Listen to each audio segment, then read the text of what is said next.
guys, and welcome back to Battlefront Updates. It's time for another video going into a bit more detail of how the game mechanics of DICE Star Wars Battlefront works. In this video I'll be going over how the so-called star cards work as well as the power-ups. So let's get straight into it. You might have noticed in the gameplay videos that down in the right corner you have 4 slots for something that looks like cards. 3 of these are for the so-called star cards and 1 for the power-ups you can pick up on the map. The star cards are basically your customizable class/loadout, also known as hands. In the E3 build that people can try out, it seems like you only have 2 fixed hands to choose from, but in the real game I assume that you will be able to customize the hands yourself. These star cards have a big variety of perks you can choose from to customize your playstyle the way that suits you.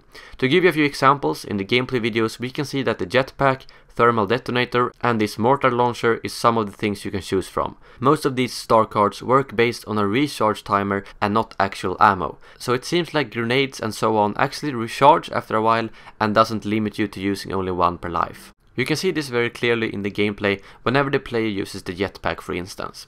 Due to these star cards being free to customize, you can choose if you want a more defensive playstyle using things like the jetpack and the personal shield, whereas you can also be more aggressive and have things like 2 grenades, something which one of the developers apparently said at the demo. It does however seem like some of the star cards actually have ammo or charges if you take a look at the gameplay.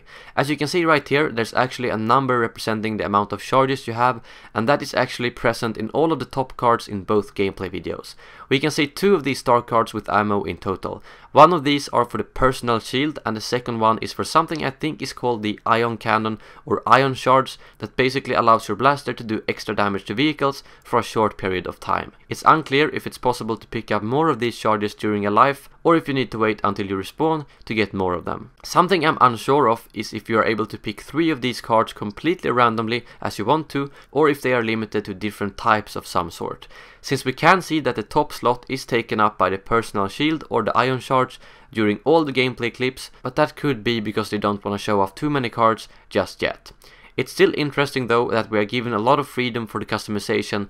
I mean, we can basically decide if we want a grenade or a jetpack in the same slot, which is from completely different categories of gadgets. According to EA, you will be able to unlock these star cards by leveling up and gaining experience, which will translate into in-game currency that you can spend on the cards you want. It's unclear though if some cards will have a level or challenge requirements, or if they will all be available from day 1 as long as you have enough credits to buy them. These star cards will also be shareable with your partner, which helps out if you want to play with a new player that hasn't unlocked as many cards as yourself yet. It can also be a very nice way to test out cards in advance to see if you want to buy them yourself or save up for something else. Moving on to power-ups. This is what the 4th slot in the right corner is used for. This is where all of the power-ups you pick up show up, and you can only have 1 equipped at a time, meaning that you can't walk around hoarding power-ups and then unleash them all at once.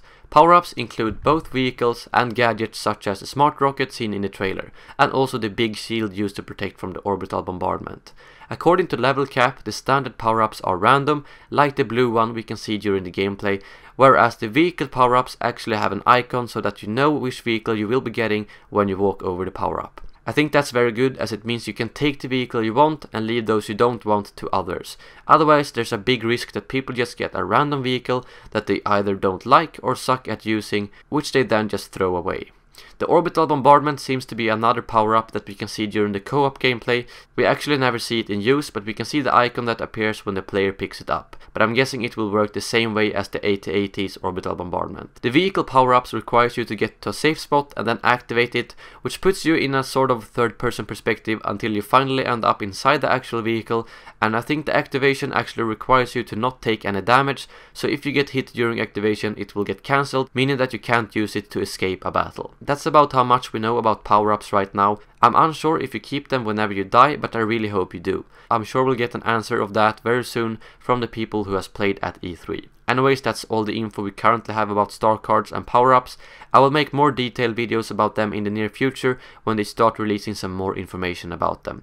Right now this info is simply taken from analyzing the gameplay and hearing first impressions from the people playing the game. Overall, it seems like Battlefront will allow you to customize your playstyle quite a lot, which is one of the main things I wanted in the game. I know there's mixed feelings about it and that some people prefer the old fixed class system, but to me this is a better system for a modern shooter, but that's just my opinion. Please let me know in the comments below what you think about this system, and I will see you guys in a video soon again, and as always, May the Force be with you.